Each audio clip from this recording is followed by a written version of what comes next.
બધી વાત સમજે así તો પહોંચો સત્ય તો કોઈ દબાણ નહીં બરોબર આજે તે વાળી તો કપલ આવે કેબલ ચોરેલા એનું પેલા આમ લાવતું કેબલ માં જલાણું હોય અચી બરોબર આજ તું ચોરી કલા આવી હતી બરોબર હવે હાલ જો દઈસરા જો બનાવ બન્યો હોય ઉનમેं જો કો વાછડી કપ્યા आई એ કેર કે અહીં આવ્યો ભેગા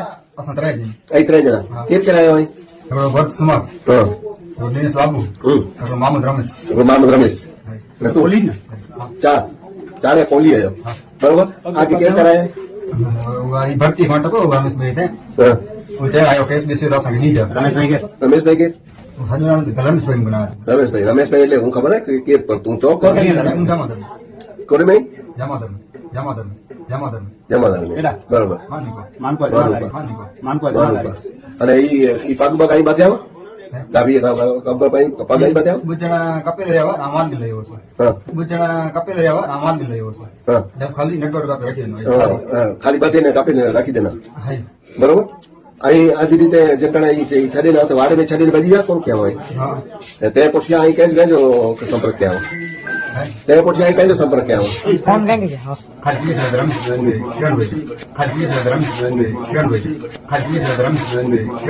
કિરણભાઈ ફોન કહે તેરા થઈ ગયો બરોબર रमेशભાઈ ખાલી रमेशભાઈ ठाकुर पुलिस वालों भर्ती तो कॉन्टेक्ट हो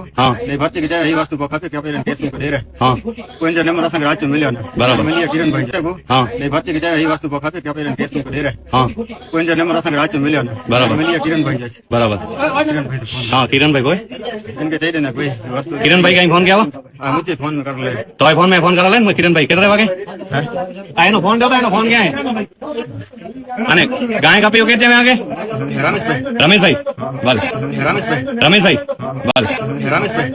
પોતે કબૂલી રહ્યો છે કે આ જે કૃત્ય જે છે મેં કર્યું છે તો તમે વિચાર કરી શકો છો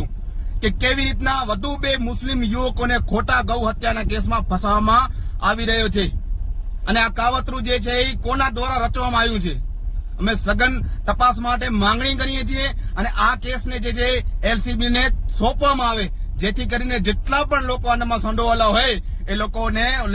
ઉપર કડક કાર્યવાહી થાય મિત્રો અચંબાની વાત એ છે કે આ જે છે ક્યાં ને ક્યાં સત્ય હકીકત બહાર પડી પણ એવી અસંખ્ય ઘટનાઓ જેમાં ખોટા કેસમાં યુવાનોને ગૌહત્યાના કેસમાં ફસાવવામાં આવી રહ્યા છે આ એક તાજો દાખલો છે તમારી સમક્ષ તો વિચાર કરો આવી કેવી ઘટનાઓ બની હશે તો અમારી માંગણી છે કે જેટલી પણ આ જે કેસમાં સંડોવાયેલા હોય તમામ ઉપર કડક કાર્યવાહી કરવામાં આવે એની સાથે આ સમગ્ર ઘટનાને પ્રકાશિત કરવામાં તમામ લોકોએ સાથ સહકાર આપ્યો છે જેમાં હિન્દુ મુસ્લિમ તમામ ન્યાયપ્રિય લોકોએ સાથ આપ્યો તે તમામ લોકોનો આભાર અને આ આરોપીને પકડી અને પોલીસના હવાલે કર્યો છે તો હવે તપાસનો વિષય છે કે પોલીસ જે છે આ કેસને કેવી રીતના હેન્ડલ કરે છે અને આના ઉપર આની જે સંઘર્ષ છે આના પાછળ કેટલા લોકો છે અને કયા અધિકારીઓએ આને આવું કરવા માટે મજબૂર કર્યું અને શું કામ કર્યું એ તપાસનો વિષય છે।